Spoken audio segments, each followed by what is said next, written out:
आज मी तुम्हाला शिकवणार आहे भीतीचा सामना करून स्वातंत्र्य मिळवण्याविषयी। मी या गोष्टीने चिंतित आहे की भीती कशा प्रकारे लोकांच्या जीवनातली शांती हिरावून घेऊन त्यांना सतावते आणि मला वाटतं भीती ही अशी गोष्ट आहे की जिचा उपयोग करून सैतान लोकांना उन्नतीपासून रोखतो। आणि माझा संदेश हा नाहीये की आपल्याला भीती वाटायलाच नको, तर मी शिकवणार आहे की भीतीवर नियंत्रण कसं मिळवायचं, म्हणजे ती तुम्हाला ताब्यात ठेवू शकणार नाही। तुम्ही भीतीवर ताबा ठेवला तर सैतान तुम्हाला सतावणार नाही। फक्त विश्वासानेच भीतीवर नियंत्रण ठेवता येतं। विश्वास असेल तर प्रभूपासून काही मिळेल, भीती असेल तर सैतानाकडून काहीतरी मिळेल। भीतीपासून मुक्त होणं म्हणजे आपल्यावर भीतीचा ताबा नसणं। आपल्यात भीतीची शारीरिक किंवा मानसिक लक्षणं दिसू शकतात, पण आपण तिच्या धमक्यांचा धिक्कार करू शकतो। आपण प्रभूच्या आज्ञा पाळून विश्वास ठेवायला हवा की तो आपल्या सोबत आहे आणि भीती असतानाही आपण पाऊल टाकायला हवं। धैर्य म्हणजे भीती वाटत असतानाही प्रगती करत राहणं।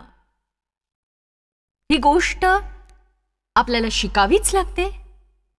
जवळपास 20 वर्षांपूर्वी देवाने मला एक अद्भुत असं प्रकटीकरण समजण्याची बुद्धी दिली। मला वाटत होतं की भीतीचा अर्थ आहे मी भित्री आहे आणि मला वाटायचं की मी भित्र नसावं। मग मला उमगलं की भीती ही नेहमीच स्वतःला जाहीर करते आणि सैतानाजवळ आपली प्रगती रोखण्याचा हाच एक मार्ग आहे। आपल्यासाठी भीतीशिवाय जीवन व्यतीत करणं शक्यप्राय अशी गोष्ट आहे। जर आपण भीतीच्या आहारी गेलो तर ती आपल्यावर स्वार होईल। कदाचित तुमच्या जीवनात असेल एखादी अस्वाभाविक भीती किंवा एखादी अनामिक अशी भीती। तुमच्या मनात असंही भय असू शकतं ज्याविषयी तुम्ही कुणालाही कधी सांगितलेलं नसेल। तुम्ही याचा अभ्यास केला तर समजेल की ज्या भीतींचा सामना लोकांना करावा लागतो त्यांची यादी बरीच मोठी आहे। तुम्ही भीतीचा जितका विरोध कराल तितकं तुम्हाला समजेल की काय करायला हवं, भले भीती वाटो अथवा न वाटो। आणि मग तुमच्या जीवनातून हळूहळू भीती निघून जाईल आणि तुम्ही फक्त प्रार्थना करून भीतीला दूर ठेवू शकणार नाही, तर तिचा विरोध तुम्हाला करावा लागेल। खोट्या गोष्टी खऱ्या दाखवणारा आभास म्हणजेच भीती होय। खोट्या गोष्टी खऱ्या दाखवणारा आभास म्हणजे भीती होय। त्यामुळे तुम्हाला वाटतं की असं काहीतरी असेलच जे खरं तर नसतं मुळे, आणि कित्येकदा असं होतं की तुम्हाला काहीतरी अघटित होण्याची भीती वाटते, पण ज्याची आपल्याला भीती वाटते ती गोष्ट मुळात अस्तित्वातच नसते, किंवा असली तरी ज्या भीतीच्या सावटाखाली आपण तडफडतो त्यापेक्षा ती कमी तापदायक असते। मी तुम्हाला उत्तेजन देऊ इच्छिते की भीतीपासून दूर राहा, कारण भयभीत होणं हा भीतीशी संबंधित असा एक भाग आहे। त्यामुळे आपण भयाशी जोडले जातो। आपण बऱ्याचदा म्हणतो की मला दुकानात जायची भीती वाटते, मला गाडी चालवायची भीती वाटते। कित्येकांच्या मनात असं येतं की उद्या सभा संपल्यावर मला घरी जायला भीती वाटतेय। तुम्ही सैतानाला तुमचा आनंद हिरावून घेण्याची संधी देताय जो तुम्हाला इथे मिळालाय, कारण तुम्ही आधीच आपल्या मनात घरी जायची भीती घातलेली आहे। आणि प्रभू तुम्हाला इथे यासाठी घेऊन आला नाही की तुम्ही घरी जायला घाबरावं, तो तुम्हाला यासाठी घेऊन आलाय की तुम्ही इथून बदललेल्या मनोवृत्तीने घरी जावं। प्रभूची इच्छा आहे की तुम्ही धाडसाने आणि विश्वासाने घरी जावं, त्या भयाने नव्हे जे तुमच्यात आधीपासूनच आहे। तर आज मी तुम्हाला शिकवणारे 7 प्रकारच्या भीतींविषयी। कदाचित मी इतरांच्या तुलनेत जास्त वेळ घेऊ शकते। काही गोष्टी तुमच्या परिचयाच्या असतील, तुमच्या आठवणी ताज्या करणाऱ्या। काही गोष्टी तुमच्यासाठी नवख्या असतील, या गोष्टींची आपल्याला भीती वाटू शकते याची तुम्हाला कदाचित कल्पनाही नसेल। सर्वप्रथम ज्याविषयी मी तुम्हाला सांगणार आहे, समस्यांचं भय, संकट, परीक्षा आणि वेदनांचं। आणि सुरुवातीलाच मी सांगू इच्छिते की यांना घाबरायचं कारण नाही। मी पैजेवर सांगते, हे सगळं तुम्हाला मिळणार। एकदा माझी मैत्रीण मला म्हणाली, तिचं वय 40च्या आसपास होतं आणि ती पहिल्यांदाच गरोदर होती आणि ती प्रसूतीला खूपच घाबरत होती। आणि ती म्हणाली की मला भीती वाटते की मला मला किती वेदना होतील. मी म्हटलं मदत करू शकते मी. ती म्हणाली तू. मी म्हटलं तू घाबरू नकोस, कारण वेदना तर होणारच. कोट्यावधी स्त्रियांनी मुलांना जन्म दिलाय आणि त्या अजूनही जिवंत आहेत. ज्या गोष्टी होणारच आहेत त्यामुळे भयभीत होण्यात खरंच काही अर्थ नसतो, कारण आपण घाबरलो तर त्यामुळे आपल्याला होणारा त्रास अनेक पटींनी वाढू शकतो. आणि म्हणूनच तुम्हाला जर आपल्या शरीरातल्या वेदना ठाऊक आहेत तर त्या कुरवाळत बसू नका. 1.5 वर्षापूर्वी जेव्हा माझ्या कमरेला इजा झाली तेव्हा ती इजा चांगलीच गंभीर होती आणि तेव्हापासूनच मी या खुर्चीचा वापर करू लागले आणि मला ती आता आवडायलाही लागलीये. आणि मी विचार करते की आता माझं वय झालंय त्यामुळे मी हवं ते करू शकते. मला बसावंसं वाटलं तर बसू शकते. बघा, वय होत जातं तसे तुम्ही धीटही होत जाता. तुम्ही एखाद्याला प्रभावित करण्याचा प्रयत्न करत नाही आणि तुम्ही तेच करता जे तुम्ही मुळात असता आणि जे हवं तेच तुम्ही करता. मला सांगण्यात आलं की तणाव न घेण्याचा प्रयत्न करा आणि असा विचार करू नका की तुमच्या मानेत वेदना आहेत, वेदनांना घाबरू नका. आपण वेदनांना जितकं घाबरतो तितक्या त्या वाढतात आणि जीवनातल्या प्रत्येक क्षेत्रात हे असंच आहे. प्रसूतीच्या वेळी तुम्हाला काय सांगितलं जातं? श्वास घ्या, सोडा, श्वास घ्या, मग सोडा. याच सूत्राचा उपयोग करून मी तुम्हाला सांगू इच्छिते, ज्या गोष्टीला तुम्ही घाबरताय तीच गोष्ट तुमची स्थिती अधिक गंभीर करते. जेव्हा तुम्हाला ठाऊक असतं आपल्याला त्यातून जायचंय तेव्हा त्याला घाबरणं अगदी व्यर्थ असतं. तुम्ही इतकंच म्हणा की योग्य वेळी प्रभू माझ्यावर कृपा करेलच. मला सामर्थ्य देणाऱ्या ख्रिस्ताद्वारे मी सर्व काही करण्यास समर्थ आहे. जीवन कठीण आहे, आपल्याला ठाऊक आहे, पण प्रभूने आपल्याला पवित्र आत्म्याच्या सामर्थ्याने भरलंय यासाठी की प्रत्येक कठीण काम आपण चेहऱ्यावर स्मितहास्य आणि मनात आनंद ठेवून करावं. समस्यांसाठी आपल्याला पवित्र आत्मा मिळालेला आहे. आमेन. ऐकलत का तुम्ही? समस्यांसाठी आपल्याला पवित्र आत्मा मिळालेला आहे. आपल्यासाठी सगळं काही सुलभ असू शकत नाही, पण आपण पवित्र आत्म्याने भरलेले योद्धे आहोत. महान कामं करण्यासाठी आपल्याला खरं तर प्रभूचं सामर्थ्य मिळालंय. एकदा डेव्ह मला म्हणाला, आपल्या देशाविषयी त्यांनी मला काही सांगितलं, आपल्या इतिहासाविषयी, कसं एक परिपूर्ण इतिहासाचं पुस्तक या सगळ्या गोष्टींची ग्वाही देतं ज्या प्रभूने इथे केल्या. आणि या असामान्य अशा गोष्टी आहेत ज्या परमेश्वराने आपल्या देशात आरंभीच्या दिवसात केल्या. आणि हे एवढ्यासाठी झालं की लोक विसंबून होते फक्त देवाच्या वचनावर. आपल्या कायद्याचा पाया होता प्रभूचं वचन. डेव्ह म्हणाला की जर प्रभूला इतिहासापासून दूर केलं तर, जसं आज ते करण्यात आलंय, शाळेत आणि पुस्तकालयांमध्ये जी इतिहासाची पुस्तकं आहेत त्यात परमेश्वराला वगळलंय, त्यामुळेच सगळं काही सामान्य झालंय. प्रभूशिवाय आपण अतिसामान्य आहोत. आपण श्रेष्ठ होऊच शकत नाही, पण आपल्याकडे सर्वोत्तम आहे. त्यामुळे आपण सर्वोत्तम जीवन जगून सर्वोत्तम कार्य करू शकतो. म्हणून मी तुम्हाला सांगू इच्छिते की तुम्ही भीती बाळगू नका. भीती वाटू शकते, पण तुम्ही ती भीती पकडून ठेवू नका, कारण भीती वाटण्यात आणि भयभीत होण्यात मोठा फरक आहे. तुम्ही लटपटणाऱ्या पायांनी, कोरड्या पडलेल्या जिभेने, वेगाने धडधडणाऱ्या हृदयाने पुढे होऊन असं म्हणू शकता, प्रभू माझ्या बरोबर आहे, तो मला सोडणार नाही, टाकणार नाही, मी जे करायला हवं ते सगळं काही मी करेन, मी भिणार नाही. मनुष्य माझे काय करणार? आपल्या जीवनात यासाठी कोण तयार आहे सांगा?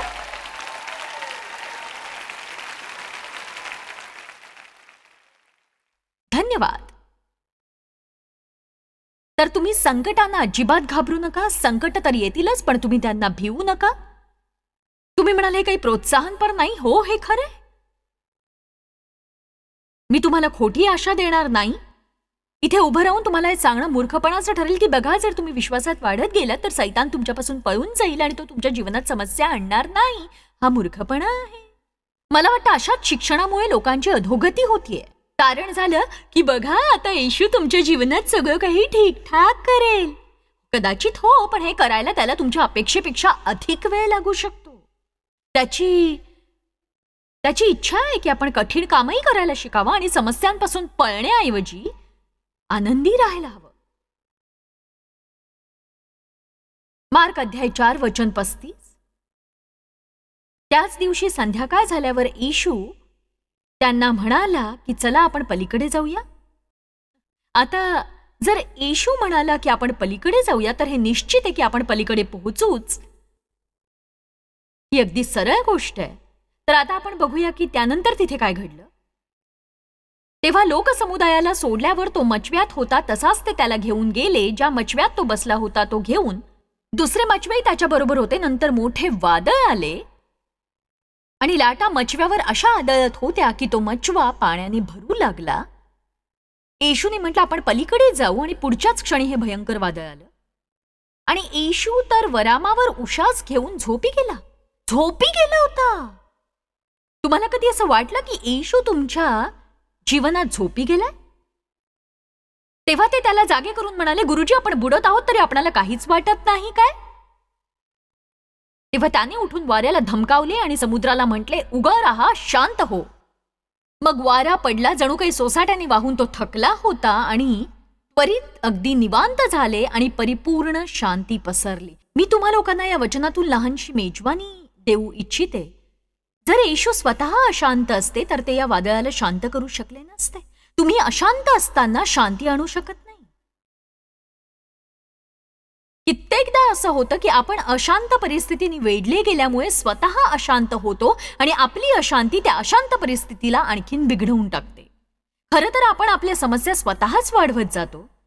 पण जेव्हा आपण शांत असतो तेव्हा सैतानही चक्रावून जातो आणि तो संभ्रमात पडून पूर्णपणे तणावग्रस्त होतो.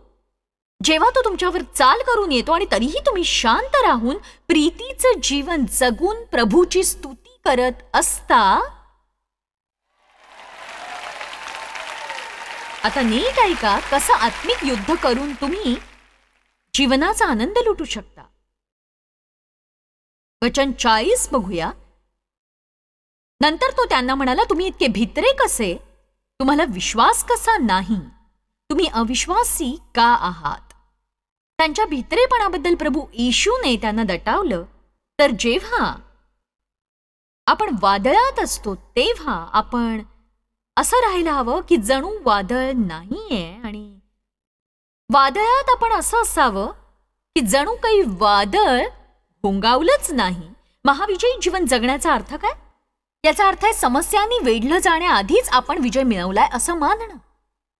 म्हणून जेव्हा तुम्हाला समस्यांची चाहूल लागते तेव्हा तुम्ही निराश होऊ नका. तर असं म्हणा, मी आधीच विजय मिळवला आहे. मला यातून जावं लागलं तरी प्रभू माझ्या सोबत आहे म्हणून मी भिणार नाही. तर मी यातून पार जाईन. मी तेच करीन ज्याची मला गरज आहे. मी माझा आनंद आणि माझा हर्ष कुठल्याही गोष्टीला हिरावू घेऊ देणार नाही. मी तेच करीन जे मी करायला हवं प्रभू येशूच्या नावाने. आमेन. बघा आम्हालाही तेच करावं लागतं जे तुम्हाला करावं लागतं. माझ्यावर माझ्या विधवा मावशीचा सांभाळ करण्याची मोठी जबाबदारी आहे. तिला स्वतःचं मूल नाहीये. आईची ही जबाबदारी आहे जी 87 वर्षाची आहे, मावशी 84ची. या दोघींची सोय आम्ही जीवन आधार केंद्रात केली आहे. माझ्या आईला नुकतंच जीवन आधार केंद्रातून एक आरोग्य सेवा केंद्रात हलवण्यात आलं कारण तिची प्रकृती ढासळली होती. तिला दवाखान्यात घेऊन जावं लागणार आहे. तिचं हृदय अकार्यक्षम झाल्यामुळे दुसऱ्यांदा तिला गाढ निद्रा आणून तिचं हृदय थांबवून पुन्हा सुरू करण्यात आलं. माझ्या मुली सुद्धा मला मदत करतात आपल्या 6 लेकरांना सांभाळून. कारण जेव्हा तुम्हाला 6 मुलं असतात तेव्हा तुम्ही निश्चितच बरेच व्यस्त असता आणि मी सुद्धा आपल्या सेवेत व्यस्त असते आणि माझ्या मुलींसाठी किंवा माझ्यासाठी या सगळ्या गोष्टी करणं जवळजवळ अशक्य असतं. कारण तिच्या तब्येतीत चढउतार सुरू असतो ज्यामुळे तिला सतत डॉक्टरांना दाखवावं लागतं, सल्ला घ्यावा लागतो. आम्ही तिला नुकतंच एका शुश्रूषा केंद्रात देखभालीसाठी ठेवलंय. ते नेहमी फोन करून सांगतात की आम्ही त्यांना दवाखान्यात घेऊन जातोय. मी सेवेनिमित्त बाहेर असते तेव्हा कुणाला तरी जावं लागतं. एकदा मी माझ्या मुलीला फोन केला आणि म्हटलं, आत्ताच मला नर्सिंग होमहून कॉल आलाय की त्या आजीला हॉस्पिटलमध्ये घेऊन चालले, ती त्रासात आहे. तेव्हा माझ्या मुलीने म्हटलं, मी तिची काळजी घेईन तिची काळजी. मी म्हटलं की मला खूप वाईट वाटतं की तुला जावं लागेल. ती म्हणाली, हरकत नाही आई, हा जीवनाचा एक भाग आहे. आणि मला तिचा इतका अभिमान वाटला. मी म्हटलं, प्रिय प्रभू, खरंच मीही तिच्या वयाची असताना इतकी समंजस असते तर? मला आनंद वाटतो की तिला माझ्यापेक्षा उत्तम शिक्षण मिळालं याच विषयावर मी तिच्याशी दुसऱ्यांदा बोलले तेव्हा ती म्हणाली, हे तर माझं कर्तव्य आहे, म्हणून या गोष्टीची एवढी काळजी करायची तुला गरज नाहीये. आणि मला वाटतं की तुम्ही ही गोष्ट आपल्या मनात कोरून ठेवावी. या गोष्टीमुळे तुम्हाला काळजी करायची गरज नाही, ज्या गोष्टी तुम्हाला कसंही करून कराव्याच लागणार आहेत, कारण चिंता करून परिस्थिती बदलत नाही, तुम्ही अस्वस्थ होता.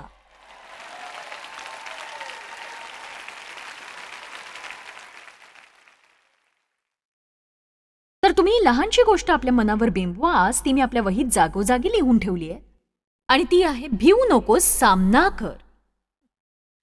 भिवू नकोस, सामना कर. 1 कोरिंथ अध्याय 16 वचन 9. पौल म्हणतो, मोठे व कार्य साधण्याजोगे द्वार माझ्यासाठी उघडले आहे आणि विरोध करणारे पुष्कळच आहेत. प्रत्येक संधीबरोबर विरोधही येत असतो. नवीन संधीचा अर्थ आहे नवीन सैतान. तुम्ही पदोन्नतीसाठी प्रार्थना करा, पण इतकं लक्षात ठेवा, तुम्ही सुपरवायझर किंवा बॉस होण्याचा अर्थ आहे आता तुम्हाला नापसंत करणाऱ्यांची संख्या वाढणार. मी तुम्हाला नकारात्मक करत नाहीये, पण हे सत्य आहे. तुम्ही विचार कराल की सगळ्यांना मी आवडतीये, पण नाही आवडणार तुम्ही. तुम्हाला सगळे आवडतात म्हणून सगळ्यांना तुम्ही आवडत नाही. या विषयावर मी लोकांना जितकं शिकवते तितकं ते कमी आहे. तुम्हाला आपल्या जीवनात हा निश्चय करावा लागेल की तुम्ही आपली दृष्टी सकारात्मक आणि श्रेष्ठ गोष्टींवरच लावाल. आणि जे लोक तक्रार करण्यापलीकडचं आणखी काही करत नाहीत, फक्त तक्रारीच करतात, त्यांच्यामुळे तर कधीही चिंताक्रांत होऊ नका, अन्यथा तुम्ही आपल्या ध्येयापासून मागे हटाल आणि तुम्हाला जे करायला हवं ते तुम्ही करू शकणार नाही. तुम्ही प्रभूला ओळखा, प्रभूमध्ये कोण आहात ते ओळखा, प्रभूला तुम्ही आवडता, तुमच्यासाठी त्याची योजना आहे, जाणा. तुमच्या जीवनात समस्या येण्यापूर्वीच तुमच्या सुटकेसाठी प्रभूची योजना तयार असते.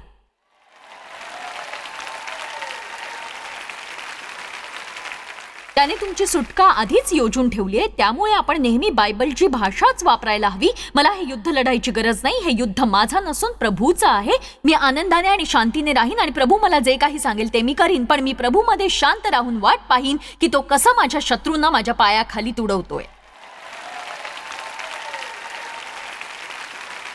तुम्ही याची खात्री करून घ्या की या भूतलावर आज तुमचा अखेरचा दिवस जरी असला तरी तुम्ही त्याचा आनंद लुटणार. सैतानाला तुम्ही घाबरवण्याची संधी देऊ नका. दुसरी गोष्ट, असा विचार करू नका की तुम्हाला जे हवं ते सगळं मिळणार. जेव्हा तुम्ही एखाद्याला म्हणता तुम्हाला जे हवंय ते मिळणार नाही, किंवा या जमावाकडे पहा, त्यांना जर मी असं म्हटलं की प्रभूला जे काही करायला तुम्ही सांगताय ती जर प्रभूची इच्छा नसली तर तुम्हाला मिळणार नाही, मला टाळ्या पडणार नाही. माझ्यासाठी एकही टाळी कोणी वाजवणार नाही. लोक म्हणतील हा काही आकर्षक संदेश नाही, पण सत्य हे आहे की कुणालाही त्यांना हवं असलेलं सगळं काही मिळणार नाही. तुम्ही चुकीच्या गोष्टी मागत असता, तुम्ही चुकीच्या उद्देशाने प्रार्थना करत असता, तुम्ही ज्या गोष्टी मागता त्या तुम्हाला रसातळाला नेतील, पण तुम्ही त्याविषयी अनभिज्ञ असता. प्रत्येकाला त्यांना हव्या असलेल्या गोष्टी मिळू शकत नाहीत. जर तुमची प्रभूवर प्रीती असेल तर तुम्ही तरीही प्रभूमध्ये आनंदित राहाल.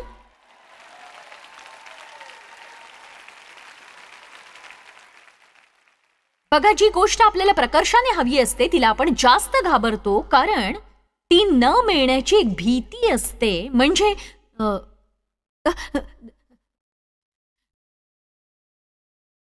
जर माझं लग्न झालं नाही तर मग कदाचित तुमचं लग्न कधीच होणार नाही. आणि याची आणखीन एक बाजू आहे. बघा, स्वतःची मनमानी करण्यासाठी तुम्हाला कोणाची परवानगी घ्यावी लागणार नाही.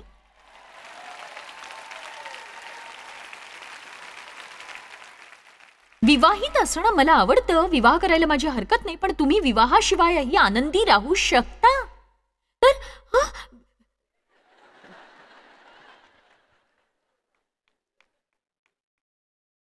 असं झालं तर काय, तसं झालं तर काय, मला नाही वाटत हे मी सहन करू शकेन. आता मी हे एक दिवसही सहन करू शकत नाही. असाधारण. चला, आपण आपल्या जीवनाला अलौकिक बनवून विश्वास बाळगू की आपण सगळं काही करू शकतो. आनंदी राहण्यासाठी तुम्हाला केवळ लग्नच करण्याची गरज नाही, मुलांना जन्म देण्याची गरज नाही, नोकरीत पदोन्नतीची गरज नाही, किंवा तुमच्या बॉसला खुश करण्याचीही गरज नाही. आनंद तुमच्यात निवास करतो, हे तुम्ही लक्षात घ्या. तुम्ही ऐकलत का? आनंद तुमच्यात निवास करतो.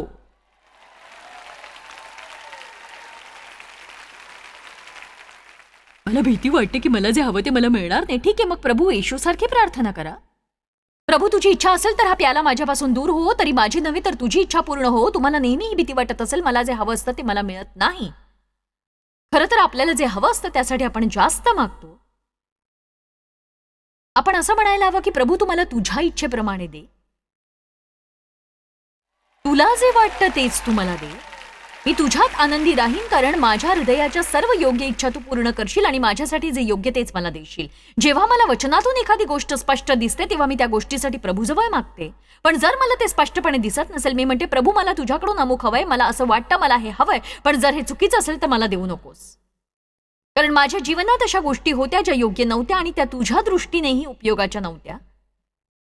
तर सांगा, किती जणांनी आपले दैहिक अभिलाषांना अनुसरून प्रभूजवळ असं काही मागितलं जे तुमच्यासाठी कधीच योग्य नव्हतं,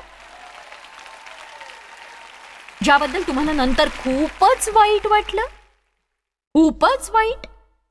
तुमच्यासाठी जे योग्य आहे ते प्रभू तुम्हाला देईल आणि प्रभू ती गोष्ट तुम्हाला योग्य मार्गाने आणि योग्य वेळीच देईल ही खात्री असल्यामुळे आपण भय बाळगायचं कारण नाही की जे हवंय ते आपल्याला मिळणार नाही. तर भय बाळगणं सोडून द्या आणि त्याचा सामना करा.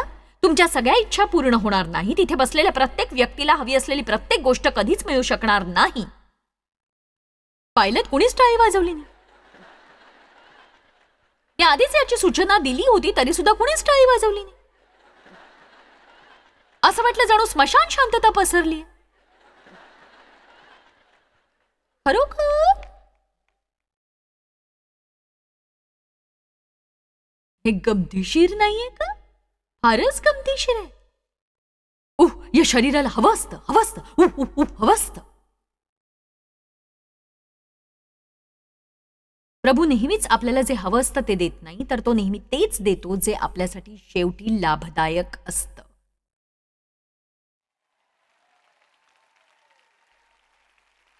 एखादी गोष्ट आपल्याला योग्य वाटत नाही तर त्याचा अर्थ असा नाही की ती आपल्यासाठी शेवटी योग्य ठरणार नाही. कित्येकदा आपल्यावर मनमानी करणारी इच्छा स्वार झालेली असते. माझ्या जीवनातली कित्येक वर्ष अशी होती, माझी इच्छा पूर्ण झाल्याशिवाय मी आनंदी होऊच शकायचं नाही. मनमानी करणारं भूत जणू मानगुटीवर बसलं होतं. जेव्हा माझी इच्छा पूर्ण होत नसे मी स्वतःचीच कीव करत बसायचे, भावनावश होऊन जायचे. मी जे म्हणते ते कुणाला कळतंय का? जेव्हा मी एखाद्यावर हुकूमत चालवून नियंत्रण मिळवू शकत नसायचे मी अनियंत्रित होऊन जायचे. असं करून मी थकून गेले होते. मी याला व्यावहारिक ख्रिस्तीपणा म्हणायचे. मी पूर्णपणे परिस्थितीच्या आहारी जायचे, पूर्णतः परिस्थितीच्या आहारी मी जायचे. माझी इच्छा पूर्ण झाली मी खुश होऊन जायचे, पूर्ण नाही झाली दुःखी व्हायचे.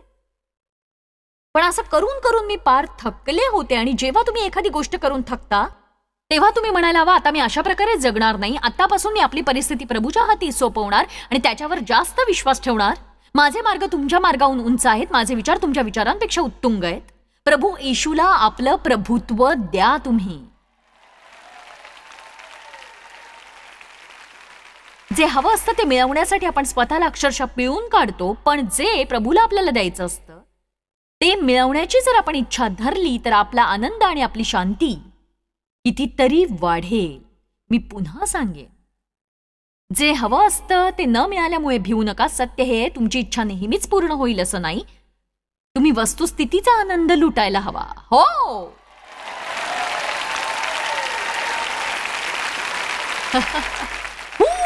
आता कळलं तुम्हाला? ठीक आहे, तर आता मला रोज टीव्हीवरून बघणाऱ्या प्रेक्षकांसाठी मला काही बोलायचंय. तुम्हाला नेहमीच ते मिळणार नाहीच जे तुम्हाला हवं असतं, पण असं समजू नका की हे फक्त इथे बसलेल्या लोकांसाठीच आहे, तुमच्यासाठी नाही. म्हणून प्रभूकडून ते मिळवण्याचा प्रयत्न करू नका जे तुम्हाला हवंय. तर प्रभू येशूसारखं बोलायला शिका की हे पित्या माझी नव्हे तर तुझीच इच्छा पूर्ण होऊ दे. आमेन. क्रमांक 3, अपरिपूर्ण असण्याची भीती. या गोष्टीवर तुम्ही लगेच मात करू शकता कारण या गोष्टीची तुम्हाला काहीच भीती नसते, कारण आपण परिपूर्ण नाही, परिपूर्ण होऊ शकत नाही, कधीच नाही. जोवर आपण या भूतलावर देहात आहोत तोवर नाही. परिपूर्ण चर्च नाहीये, परिपूर्ण नोकरी नाहीये, किंवा लग्नासाठी परिपूर्ण वर नाहीये, परिपूर्ण लेकरूही नाहीये. जो परिपूर्ण आहे तो येत आहे, पण सध्या तो सर्वोच्च स्थानी विराजमान आहे.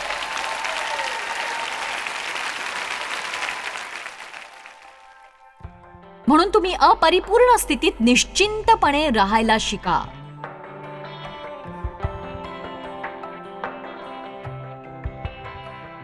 बघा, तुम्ही भीतीने त्रस्त झाला असाल किंवा भीतीमुळे तुम्ही ते सगळं करू शकला नसाल जे तुम्ही करणं गरजेचं होतं. आज तुमच्यासाठी शुभवार्ता आहे. भीती आता तुमच्या जीवनावर राज्य करू शकणार नाही.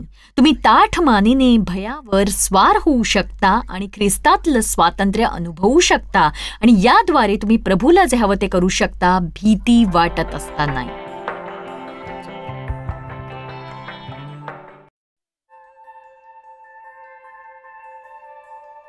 आम्ही तुमची प्रशंसा करतो. जगभरामध्ये हे सेवा कार्य शक्य करण्यासाठी आम्ही आमचे मित्र आणि भागीदार यांचे आभारी आहोत. एकत्रपणे आम्ही भुकेलेला अन्न पुरवितो, गरिबांना वस्त्र पुरवितो आणि राष्ट्रांना सुवार्ता सादर करतो. कृपया आमच्याशी संपर्क साधा किंवा भेट द्या.